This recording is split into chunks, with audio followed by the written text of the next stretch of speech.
Приветствуем зрителей телеканала ТНВ. Сегодня мы берем интервью у актера Кирилла Пирогова. Здравствуйте, Кирилл. Здравствуйте.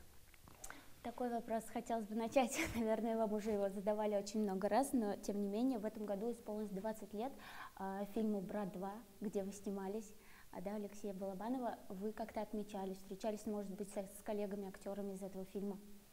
Нет, мы не встречались с коллегами и не отмечали особенно, потому что все работают, и много работы у всех, и в театре, и в кино, и не только, везде, где возможно работать, и кто работает, те работают. А так вообще в Москве как-то отмечали, и какие-то были, по-моему, концерты. И один концерт должен был быть, его отменили или перенесли, может быть, что даже будет. Звонят, нас спрашивают, интересуются, всякие журнальные издания и так далее. То есть все пытаются осветить этот момент 20-летия. Вот. И я рад, что люди помнят фильм этот и до сих пор. Вы работаете с молодыми актерами. Мы знаем, что вы пишете музыку, да? Вы композитор, писали музыку для Питер ФМ и других фильмов. Работаете с молодыми актерами как режиссер в театре Петра Фоменко? Да. В мастерской. Да.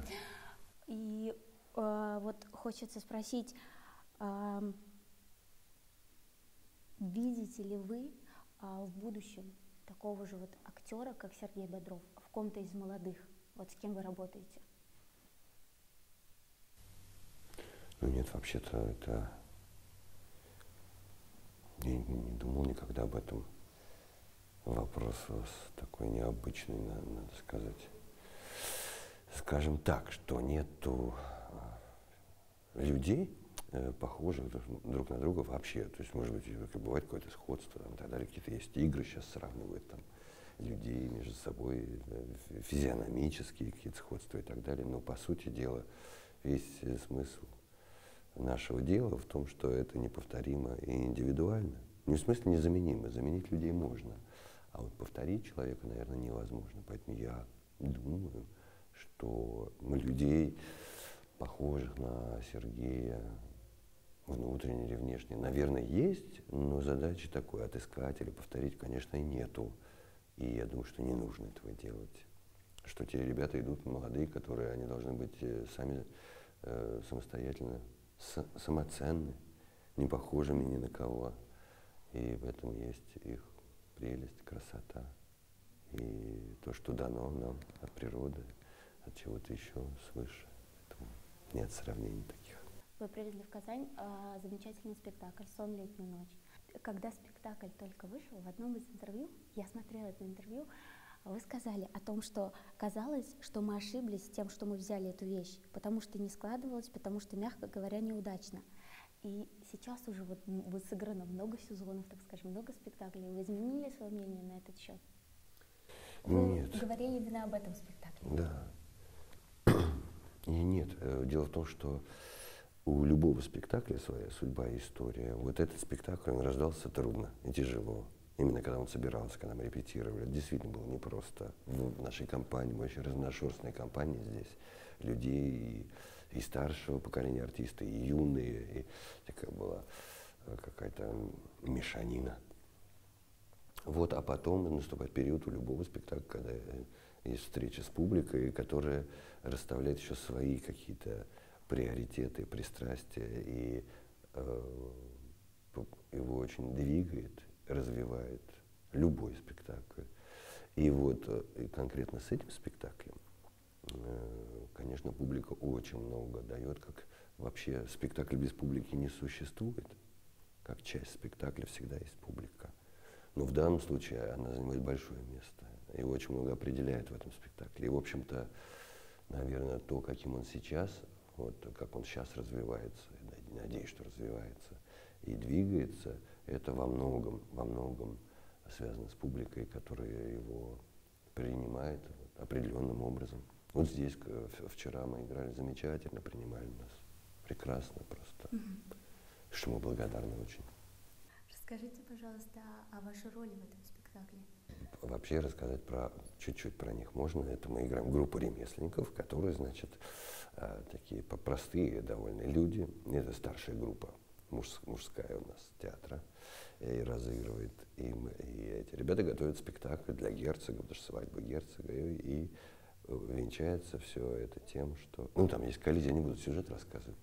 И приходит это к тому, что они играют на свадьбе, действительно разыгрывают этот спектакль доморощенный, допотопный какой-то. И, в общем, устраивают такой маленький праздник. Все. Такой вопрос. Чем бы вы занимались, если бы не актерская, режиссерская карьера? Вы когда-то задумывались об этом? Вот просто интересно. Вот вы уже легендарный актер. Спасибо большое. Нет, я задумался в детстве, как все дети. Я хотел быть поваром, хотел быть парикмахером, хотел быть космонавтом. Это было довольно популярно и расхоже в наши времена. Вот. А потом я хотел музыкой заниматься, конечно, много, но я профессионально никогда и не занимался, поэтому как-то так случилось в моей жизни из-за театральной студии при школе, что жизнь сама меня туда направила, поэтому я никогда не думал, чем бы я хотел бы заниматься еще. Кирилл, такой вопрос. А где вам больше, не знаю, какое слово больше уместное, вы, наверное, его сами скажете, где вам больше комфортнее, вот в кино играть или в театре? И там. Театр просто это место, где артисты растут, если получается, что театр такой домашний и хорошие отношения между людьми. Поэтому это такое место, где ты учишься и жить, и работать, дышать. Все. А в кино это выход все равно в такой довольно короткий момент встреч, прекрасных, удивительных встреч в жизни с людьми. Но он короткий и фрагментарный очень. А театр, если ты работаешь в нем, служишь ему, то это довольно регулярное занятие. Поэтому я не могу предпочесть одно другому. Они у меня не очень пересекаются просто. Я хожу в кино иногда с удовольствием, потом возвращаюсь домой. Гулять хожу туда. Мне нравится, там хорошие люди, очень интересно бывают. И иногда материал интересный. Вот, поэтому ничего не сказал бы, что я предпочту одно другому. Нет. Они вместе существуют. Так же, как и на радио можно записывать спектакли, литературу великолепную. И тоже это не пересекается никак. Такой вопрос. А какую из своих многочисленных ролей в театре, в кино, неважно, вот вы считаете вот классный, крутой, и вот вы вспоминаете вот с такой какой-то радостью на душе об этой роли? Или вот, которая была вам близка, не знаю, грустная, в комедии? Вот. Нет, таких нет ролей. Вам все для вас едины? Ну, как сказать, это довольно трудно предпочесть, потому что это часть жизни. И если ты выбираешь одну часть жизни, значит другая часть жизни или другие куски твоей жизни, они как бы не очень. И мне поэтому невозможно это выбирать. Правда, я не знаю. Запоминается первая работа очень сильно, поэтому я могу сказать, что первая работа в кино, школа моя, когда я был ребенок почти. У Георгия Николаевича Данелии был фильм «Орел и решка». Это особенный для меня фильм. Спасибо. И благодаря Георгию Николаевичу, который учил меня, водил за руку буквально как в детском саду, все объяснял мне. Вот, наверное, это я мог бы выделить просто как первую встречу, первую любовь, вот, первые надежды. А так нет, роли вообще не сравнивают, потому что это куски жизни твоей. В определенный момент жизни вот такая роль нужна, а в другом момент такая. А потом они все вместе. Вот. Так кажется мне. Такой вопрос, вы можете на него не отвечать, если не хотите, но хочется спросить, вы работали с такими легендарными людьми, да? На мой взгляд, и мне кажется, на взгляд большинства людей. Каково это работать с Алексеем Балабановым, Сергеем Бодровым? Когда ты работаешь, то ты просто работаешь с людьми, которые тебе нравятся. Да, можно я вас как бы не поправлю, а добавлю. Просто когда ты работаешь с человеком, ты понимаешь, какой это человек. То есть отзывчивый он, трудолюбивый, там, готов ли он помочь вам. Ну да, так и есть. Причем, когда складываются встречи в этой профессии, да, то они именно складываются из-за взаимного интереса и тяги друг к другу по любому способу, по любому вопросу. И по профессии, и, может быть, и в жизни. И когда ты встречаешься и работаешь, тебе радостно просто, что вы встречаетесь, что вам есть о чем поговорить, о чем-то попробовать что-то придумать, сделать вместе, пошалить вместе, о чем-то серьезном поговорить, через кино, или просто в жизни, или просто вечером выпить рюмку вместе и поболтать. Это такое время было в этот момент.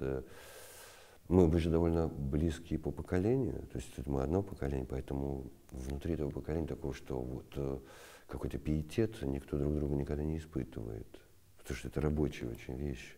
Мы просто идем вместе, работаем, кто-то больше делает, кто-то меньше, кто-то в одну сторону, кто-то в другую.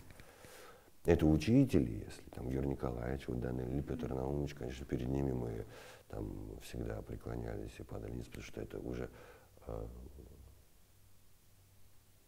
особенные моменты. Мне повезло на встрече с людьми в жизни очень. И Виталий Вячеславович Мельников, который удивительный наш режиссер.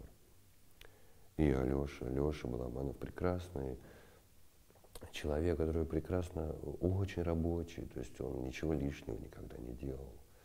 Только то, что есть, то, что нужно. То есть он, когда писал сценарий, он кино уже снимал. То есть ему очень было скучно, когда это надо было реально снимать, буквально, потому что он его уже, когда писал, снял, и он просто ждал, когда оно уже вот там, ну, какие-то нюансы изменятся, но все-таки немного. Это вот такой склад у него был ума, он из документального кино, поэтому он такой, в этом смысле, прям гравировщик. Вот. Жизнь расставляет как-то все на места. Я сейчас иногда смотрю фильмы Алешины. И, конечно, они интересные, особенные, ни на что не похожие. Он очень талантливый, удивительный человек со сложной судьбой. Кирилл, спасибо вам большое. Спасибо, что привезли свой замечательный спектакль в Казань. И приезжайте к нам еще. Спасибо. Спасибо большое.